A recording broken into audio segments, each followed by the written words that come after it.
Afifah, moderator kelompok 7 dengan materi teks dan konteks dalam linguistik forensik. Dari dosen pengampunya Profesor Dr. Haja Hasna Faiza ARMH yang beranggotakan kelompok ada 4 orang, yaitu yang pertama saya Afifah, yang kedua Naila Arahmi Rizky, yang ketiga ada Vina Puja Agustin, dan yang terakhir ada Resti Rahmani Nidayani. Nah, materi yang pertama saya akan menjelaskan tentang konsep dasar linguistik dengan fokus pada teks dan konteks. Nah, linguistik forensik adalah cabang ilmu linguistik yang berfokus pada analisis bahasa dan konteks hukum dan investigasi kriminal. Nah, dalam analisis ini, teks dan konteks menjadi elemen utama yang dianalisis untuk mengungkapkan bukti, mengidentifikasi pelaku, dan memberikan kejelasan dalam persidangan. Analisis linguistik forensik dapat digunakan dalam berbagai aspek hukum seperti identifikasi penulis, analisis ancaman atau kebencian, dan yang terakhir serta penyusunan profil linguistik seseorang. Nah, dengan memahami bagaimana bahasa yang digunakan dalam suatu teks dan bagaimana konteks yang mempengaruhi makna tersebut, maka para ahli menjelaskan bahwa itu tersebut dapat membantu menyelidiki dan pengambilan keputusan hukum. Nah, materi yang pertama yaitu teks dan konteks dalam linguistik forensik. Apa sih itu teks? Teks adalah merujuk pada segala bentuk komunikasi tertulis atau lisan yang menjadi bukti dalam kasus hukum. Teks ini bisa berupa surat, ancaman, atau pemerasan, percakapan dalam rekaman suara, pesan di media sosial, ataupun di aplikasi chat. Nah, kontrak atau dokumen hukum dan kesaksian tertulis. Teks dianalisis untuk melihat struktur bahasa, gaya penulisan, maupun makna dan pola komunikasi yang digunakan untuk menentukan keaslian serta menemukan informasi yang relevan dengan kasus hukum. Nah, sedangkan konteks yaitu merujuk pada situasi, latar belakang, dan faktor-faktor yang mempengaruhi komunikasi tersebut. Ini mencakup konteks sosial, budaya, dan situasional di mana teks dihasilkan, serta sangat penting karena bisa mengubah makna dari sebuah pernyataan. Dalam linguistik forensik, konteks dikaji berdasarkan beberapa aspek. Yang pertama, konteks situasional, yaitu kapan dan di mana teks digunakan. Yang kedua, konteks sosial, hubungan antara pembicara dan pendengar atau penulis dan pembaca. Yang ketiga, konteks budaya, yaitu berpengaruh norma dan kebiasaan yang mempengaruhi interpresi suatu teks. Dan yang terakhir, konteks hukum. Nah, di mana sini apakah teks terkait dengan suatu peraturan atau pelanggaran hukum. Tentang identitas penulis dalam hukum. Identitas penulis bertujuan untuk menentukan siapa yang menulis atau berbicara dalam suatu teks.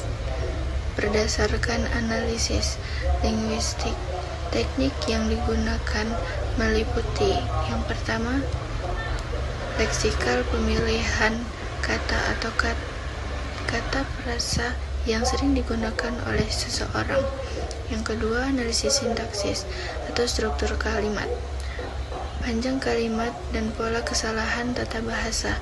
Yang ketiga, analisis morfologi atau bentuk kata, pola penggunaan akhiran atau awalan tertentu. Yang keempat, kesalahan ejaan dan tanda baca, kesalahan yang khas dan berulang. Metode ini sering digunakan dalam kasus pencemaran nama baik, pemasaran, atau penipuan yang dilakukan secara anonim. Selanjutnya, ancaman atau ujaran kebencian dalam hukum. Ujaran kebencian adalah komunikasi yang mengandung provokasi, penghinaan atau hasutan terhadap individu atau kelompok berdasarkan ras, agama, gender, warna kulit, disabilitas, orientasi seksual, atau keluarga negaraan. Ujaran kebencian dapat disampaikan melalui berbagai media seperti ceramah atau kampanye, spanduk, atau selembaran media sosial atau media elektronik. Pasal ujaran kebencian dalam UU ITE Pasal 28 ayat 2 Undang-Undang larangan menyebarkan informasi elektronik yang menghasut kebencian berdasarkan sara, gender, atau disabilitas. Pasal 45 ayat 2 Undang-Undang ancaman pidana penjara maksimal 6 tahun dan denda hingga 1 miliar. Assalamualaikum warahmatullahi wabarakatuh. Baiklah, saya Resti Rahmani Deyani sebagai pemateri 3 akan menyampaikan tentang penyusunan profil linguistik seseorang. Profil linguistik adalah teknik untuk memperkirakan identitas penulis berdasarkan ciri khas bahasanya. Profil ini mencangkup yang pertama yaitu aspek sosial dan demografi, yaitu usia, gender, tingkat pendidikan. Yang kedua yaitu latar belakang geografis dan budayanya, yang dimana yaitu dialeknya, aksen, penggunaan istilah lokal. Nah, yang ketiga yaitu status profesional atau pendidikannya, yang mana menggunakan istilah teknis khas bidang tertentu. Nah, metode ini digunakan dalam berbagai penyelidikan, termasuk kasus ciberesme dan penipuan daring. Nah, selanjutnya yaitu ada studi kasusnya. Yang pertama yaitu analisis teks profil linguistik dalam kasus pencemaran nama baik, yaitu yaitu contohnya yaitu seorang pejabat publik yaitu Budi melaporkan ke polisi bahwa ia menjadi korban pencemaran nama baik di media sosial. Sebuah akun anonim mengunggah serangkaian postingan yang menuduhnya melakukan korupsi tanpa bukti yang jelas. Postingan ini menjadi viral dan menyebabkan reputasi Budi hancur. Nah, tim ahli linguistik forensik ini diterjunkan untuk menganalisis teks unggahan tersebut dan mencari petunjuk identitas, yaitu berupa petunjuk identitas penulisnya. Analisis dilakukan dengan beberapa pendekatan. Yang pertama yaitu teks dan konteks. Nah, unggahan menggunakan istilah hukum yang mencukup spesifik. Nah, mengidentifikasikan bahwa penulis memiliki pengetahuan dalam bidang hukum atau pemerintahan. Nah, yang kedua itu dalam beberapa unggahan ditemukan penggunaan frasa yang menyerupai bahasa jurnalistik, menunjukkan kemungkinan menulis memiliki latar belakang di bidang media atau komunikasi. Nah, yang kedua itu pendekatan identifikasi penulis, yang mana tim ahli membandingkan gaya bahasa unggahan dengan tulisan yang lain yang pernah diposting di forum daring dan artikel opini anonim. Nah, ditemukan pula pola kesalahan ejaan dan penggunaan kata khas yang identik dengan seorang mantan jurnalis yang belum pernah menulis artikel tentang Budi tersebut. Nah, sekian penyampaian presentasi atau materi dari saya. Selanjutnya disampaikan oleh pemateri selanjutnya. Sekian dan terima kasih.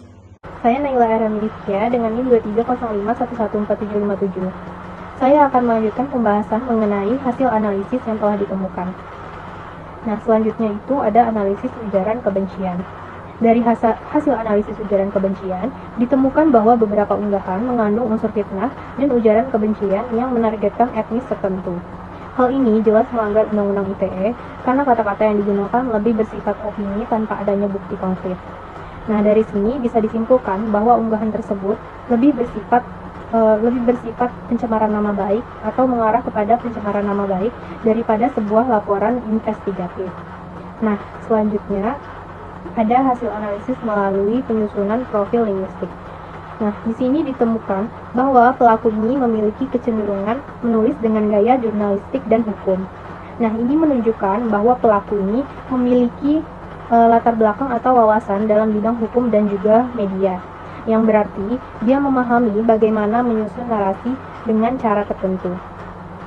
Berdasarkan analisis ini, tim penyidik menyimpulkan bahwa pelaku kemungkinan besar memiliki latar belakang di bidang tersebut dan memiliki konflik pribadi dengan korban sehingga korban ini menjadi target ujaran kebencian pelaku.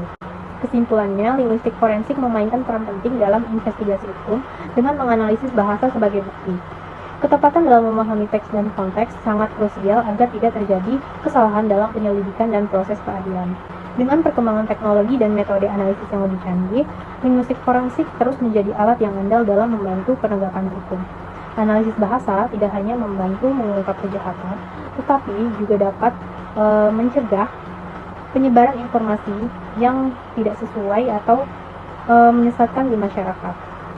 Oleh karena itu, bidang ini akan terus berkembang dan berkontribusi dalam menjaga keadilan. Baiklah, sekian dari saya. Terima kasih.